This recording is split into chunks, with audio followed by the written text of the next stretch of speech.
790 years before Christ, war broke out between Judah and Israel. It was around the time that God called Jonah to prophesy against Nineveh. You may recall the story. He was swallowed by a large fish.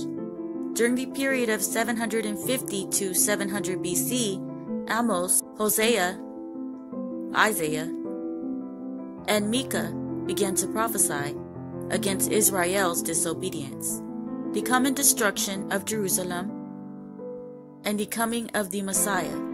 In the year 640 BC, the people made 8-year-old Josiah their king. Josiah got rid of all the idols, refurnished Solomon's temple, reintroduced the law, and turned the hearts of the people back to the Lord. Josiah reigned until 609 BC. During Josiah's reign, Zephaniah prophesied the total destruction of Jerusalem and the dispersion of its inhabitants. Joel's prophecy also fits into the storyline here. Prior to the 70-year Babylonian captivity in 628 BC, Jeremiah began to prophesy. In chapter 25 of his book, he prophesied that a 7-year captivity was about to take place. Nahum also prophesied about the destruction of Nineveh 2 years after Josiah's reign as king. In 607, Habakkuk began to prophesy about the destruction of Jerusalem. 23 years after Josiah's reign, Nebuchadnezzar, the king of Babylon, besieged Jerusalem. On August the 14th, 586 years before Christ, the total destruction of Jerusalem and the temple began as prophesied by the prophets. The children of Israel either escaped, were killed, or taken to Babylon to be slaves. Jeremiah wrote 5 poems about Jerusalem's destruction in a book called Lamentations. Ezekiel was taken to Babylon as a slave, where he wrote his book.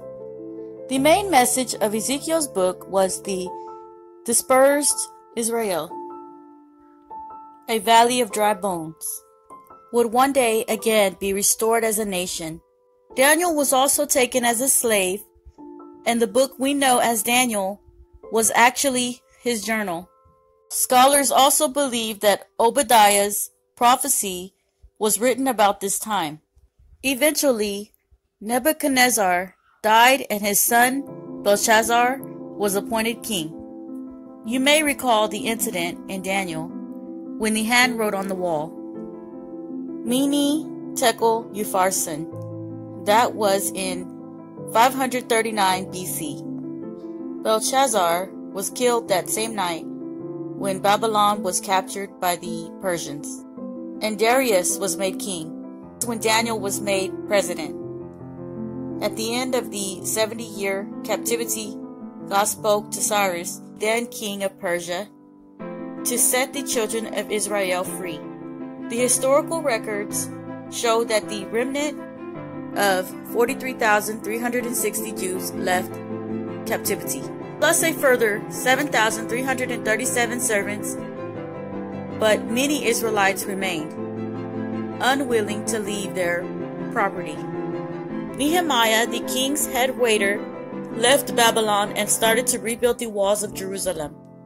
520 years before Christ, at the urging of the prophets Haggai and Zechariah, Zerubbabel started to rebuild the temple. It was completed 5 years later, on March 12, 515 BC, and Ezra became the priest. 36 years later, in the year 479 BC, the Jewess Esther became queen of Persia. It was around this time that Malachi, the last book of the Old Testament, was written. The 400-year period from Malachi to John the Baptist is known as the Silent Years.